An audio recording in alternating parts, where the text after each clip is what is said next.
My Greatest Fear by DJ Rainbow-8.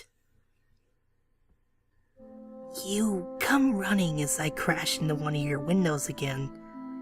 The glass breaks instantly, sending shards of it all over your bedroom, covering the perfectly made bed and scattering around the floor. But at this point, you don't really think much about it.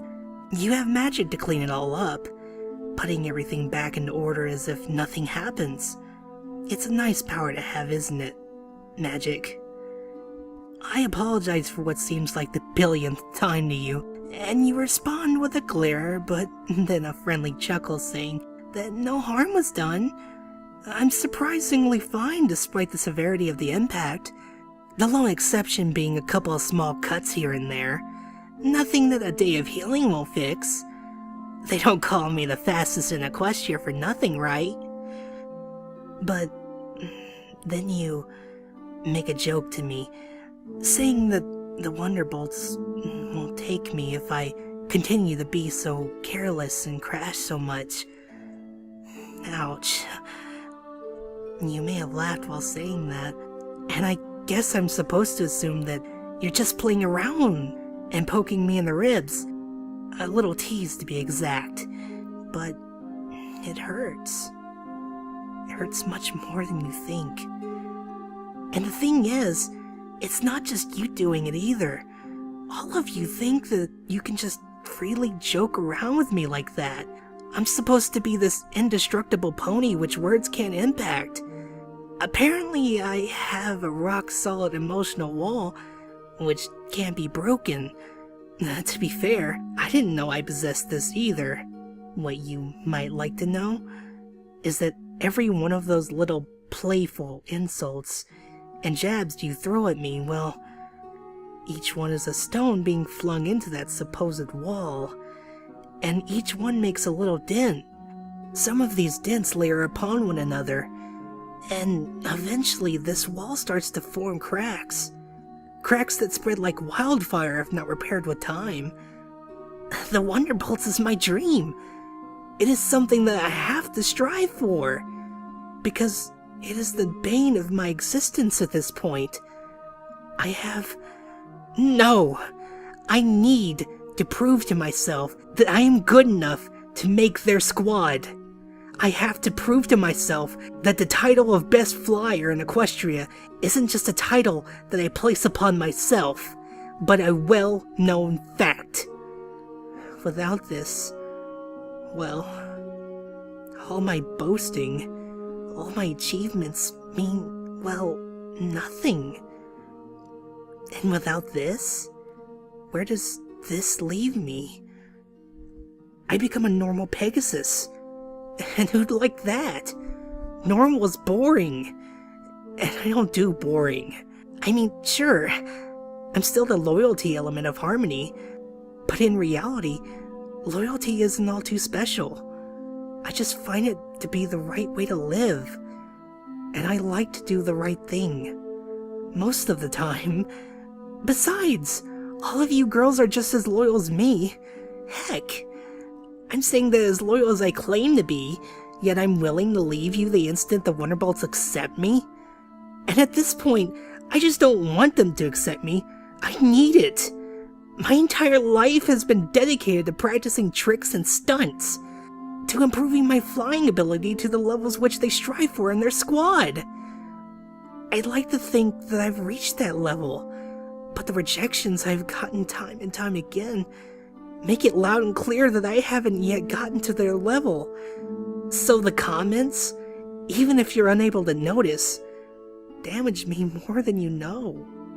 I swear I've trained and worked my tail off day in and day out, and every single year I reapply only to receive the same deflating envelope with the same banal writing saying that I just missed the cut, or something of that sort. And these letters, while your comments may be like stones, are like boulders being hurled right into the largest crack in the wall. They make a hell of an impact, let me tell you that. At this point, I've become so adaptive at hiding my emotions that you all love to assume that I'm tough, and have a shell that doesn't allow me to experience a high amount of sadness or some other sort of emotion. And to respond to this, well, you're all wrong. You're all so very, very wrong. I'll be the first one to say it. I don't like to experience these emotions, and I'll admit that I lie and say that they're uncool. Therefore, I have no use for them. But truly, I don't know how to express just how I feel. I cried enough when I was younger, and soon I just stopped altogether. The tears eventually stopped coming, because I started making that armored shell, the one that doesn't let in emotion. My childhood may have had something to do with that, but the less I think about that time, the better.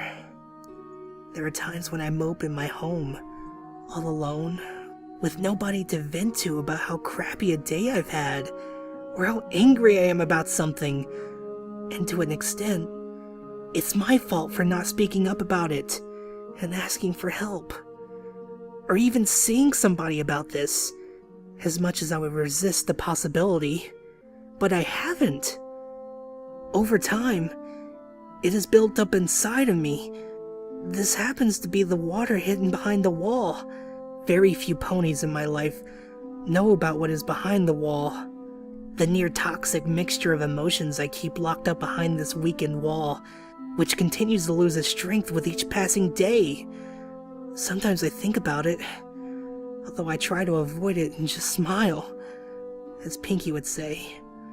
But I can't help but wonder if one day the wall will finally falter, and with it will be spilling out all of this pent-up emotion. I've seen the damage a massive flood can have on a place. Look how long it took to rebuild Lost Pegasus after the main dam to their water supply broke. It took the citizens years to finally get back to a sense of normalcy. The thing that makes it different is that we assume they are in a state of normalcy.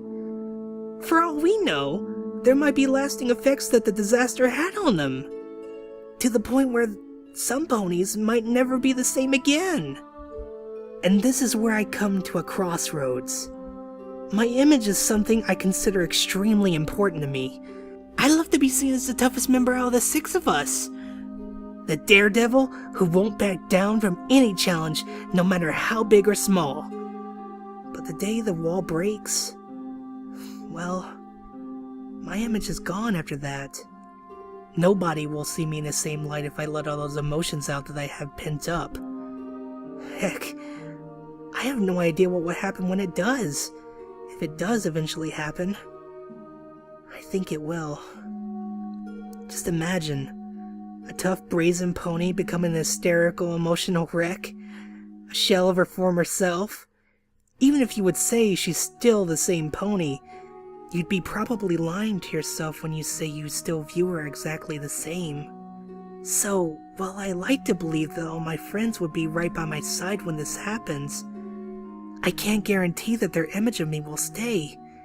Even for Fluttershy, who I've known for as long as I can remember. But there is still another option. An option which would have a chance of not only repairing the wall, but also getting rid of the toxic mess behind it, with no worry of what's behind said wall. What is there to worry about? I could very well admit how I feel to all my friends and seek out help, but I'm afraid to do it. As much as I know it would help me in the long run, years have gone by now, and there have been times when I think about it in death, and even begin to plan on a course of action on what I would want to do. Never have I even made it to step 1 of any of those plans. Part of it is my image, as I find it weak to admit my own flaws, even if many still believe the opposite is still true in many cases. But the last time I opened myself up, it ended badly.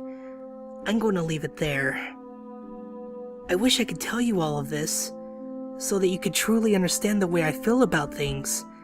I wish you could know that sometimes your words hurt me, much worse than you might believe.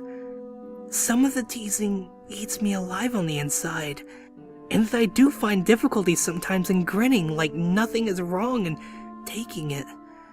But there isn't any blame I could give any of you, because none of you really know any better. If anything, I should blame myself most for not letting any pony know truly how I work, and how I feel about everything. Things would be much better if all of you had some insight. To look back on it, I may call myself strong, tough, and brazen for being able to face any demon, any challenge, any danger head on, and persevere. And in a sense, many of you might still agree with this as a proper definition of myself. But in reality, the one challenge that I failed to tackle, that I failed to realize just how important it really is enough to dwarf out all the times I've been the strong member of the group. It dwarfs out my accomplishments. It dwarfs out all the accomplishments I've ever had. And even dwarfs my dreams to an extent. It is because of this one fear.